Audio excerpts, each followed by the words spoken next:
Assalamualaikum warahmatullahi wabarakatuh. Perkenalkan, nama saya Regi Putra, peserta Latsar CPNS Kabupaten Tanjung Jabung Timur, golongan 3, angkatan 2, kelompok 4. Pada kesempatan kali ini saya akan membahas tentang praktek kerja PNS yang memperhatikan dan yang tidak memperhatikan kode etik dan kode perilaku.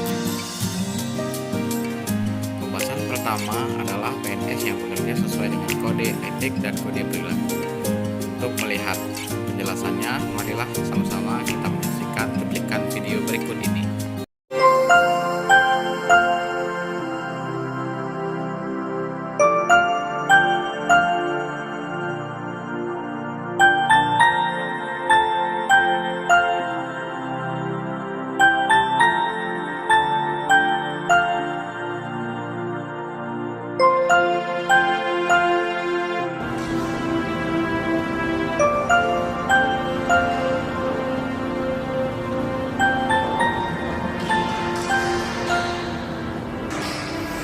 Dian Ingrawati adalah satu-satunya pegawai tunarungu yang tercatat sebagai ASN pertama kali diterima bekerja di lingkungan Kementerian Sosial.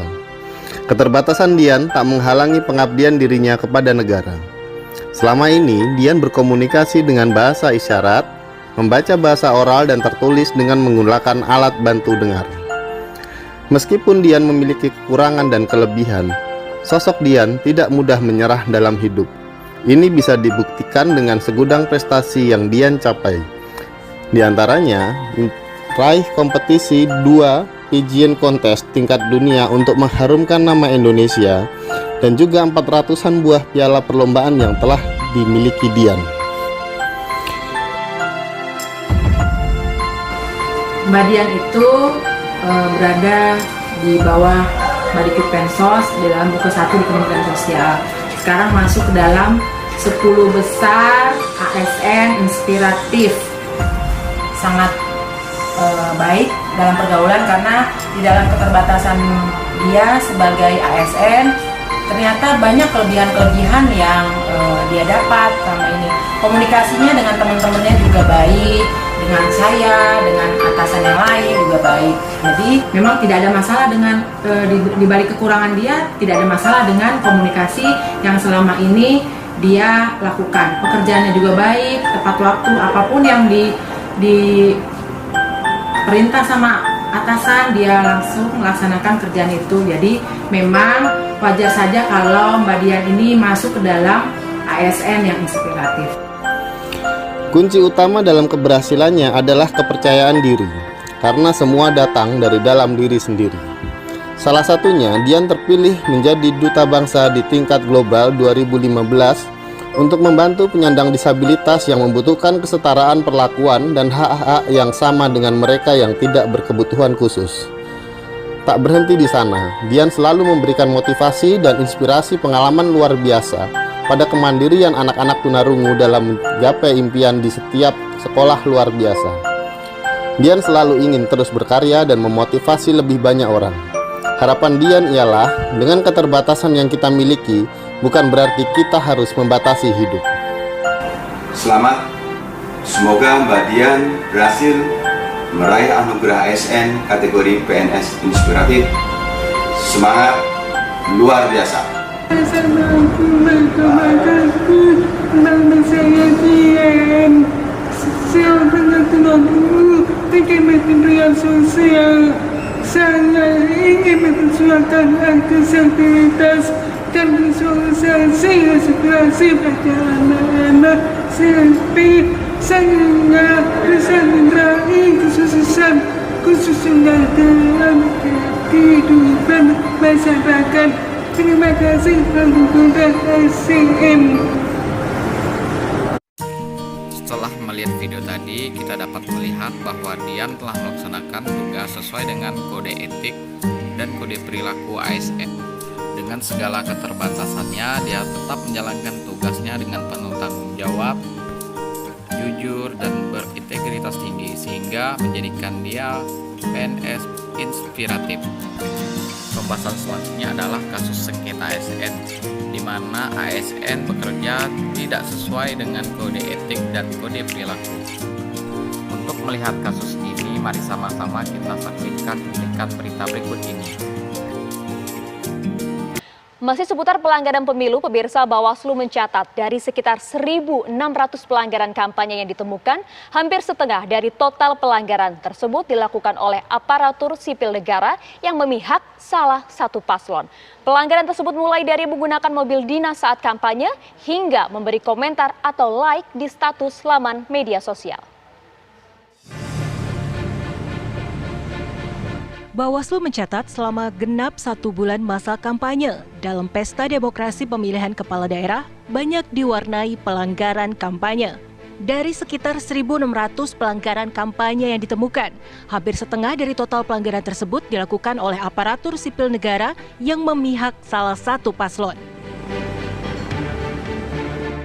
Pelanggaran tersebut mulai dari menggunakan mobil dinas saat kampanye hingga memberi komentar atau like di status laman media sosial. 3 hal utama yang sangat rawan terjadi itu diantaranya adalah netralitas ASN, politik uang, dan juga hak memilih atau DPT. Jadi yang kita kemudian terkonfirmasi sementara ini, separuh dari temuan yang kita temukan di lapangan itu terkait dengan ASN yang tidak netral, ASN yang memihak, yang itu penindakannya sudah kita suratkan, kita sampaikan ke KSN, Komisi Aparatur Sipil Negara, dan sebagian besar sudah ditindaklanjuti untuk kemudian diberikan sanksi sebagaimana aturan. Ya, misalnya mereka datang di kampanye pakai mobil dinas untuk melakukan kampanye, memihak ke salah satu calon, melakukan kerja-kerja kampanye.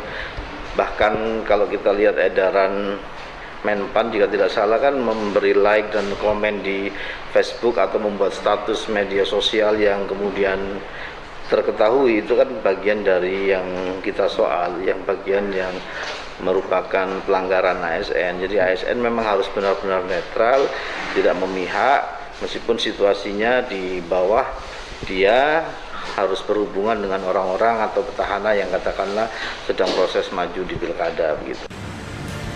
Jika terbukti melanggar, Bawaslu akan memberi rekomendasi kepada ASN berupa peringatan ringan atau sedang, penundaan kenaikan pangkat, hingga pemberhentian. Tim TV One mengabarkan. Setelah menyaksikan cuplikan berita tadi, kita dapat melihat adanya pelanggaran kode etik dan kode perilaku ASN, terutama kode etik netralitas ASN. Berikut ini adalah nilai-nilai kode etik netralitas ASN. Yang pertama, tidak boleh memberi like atau dislike di media sosial atau fanpage pasangan calon. Yang kedua, dilarang hadir dalam kampanye pasangan calon. Yang ketiga, tidak boleh membuat status tentang program pasangan calon.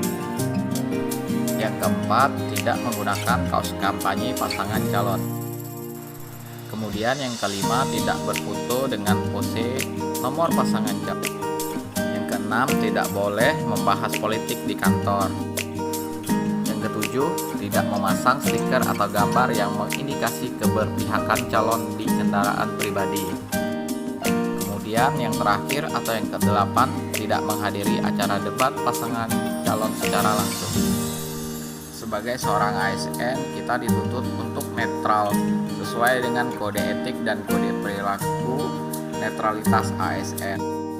Adapun upaya yang dapat dilakukan untuk permasalahan tersebut adalah kepada seluruh pegawai negeri sipil atau ASN agar dapat lebih mempelajari dan lebih memahami peraturan dan perundang-undangan yang berlaku dalam menjalankan tugas dan fungsinya, terutama memahami kode etik dan kode perilaku ASN.